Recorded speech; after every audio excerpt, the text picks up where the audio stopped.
Hi, welcome to our video for Module 7, which is going to be introducing hypothesis testing.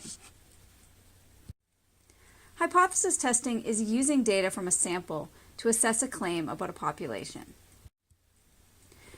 This video is going to introduce the basic framework of hypothesis testing, and I'm going to use an example. My friend Eric claimed that his average bowling score is over 180 points per game. This is a very high score, and Eric does have a tendency to exaggerate, so I was skeptical. We went bowling one day, and we played 2 games.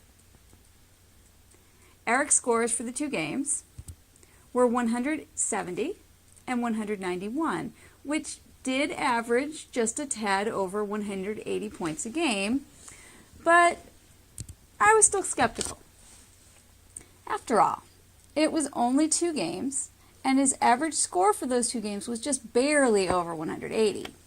To me, it seems possible that Eric just got lucky and his average score might not really be over 180 points. After bowling with Eric several more times and playing a total of 20 games, Eric's average among the games we played was 188. Now, if Eric's bowling average is not over 180, I kind of doubt that he'd have been lucky enough to bowl as well as he did in these 20 games. So I rejected my skepticism and became convinced that Eric really does average more than 180 points per game when he bowls.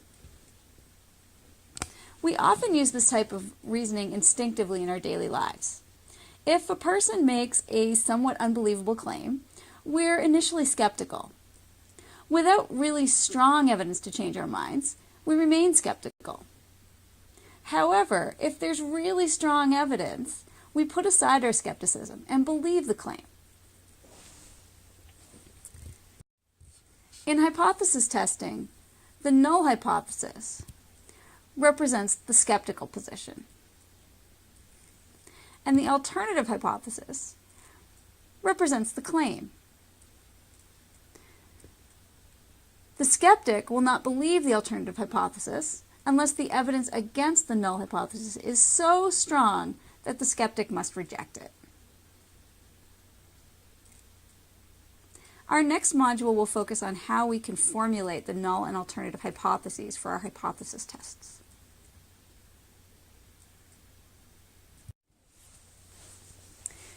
You may have heard the term statistically significant before, but it's likely that you're not sure exactly what it means. When the results of a hypothesis test are statistically significant, it means that the observed data would have been very unlikely to occur if the null hypothesis is true.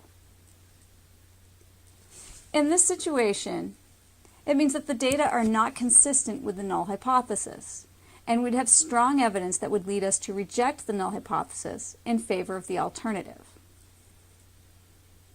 The key question in statistical hypothesis testing, then, is how likely is it that I would see a sample like mine if the null hypothesis is true?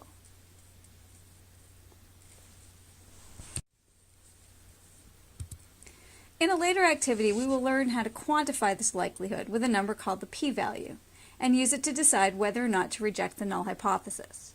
The p-value is the chance of observing the sample data if the null hypothesis is true, and we'll reject the null hypothesis when the p-value is small enough.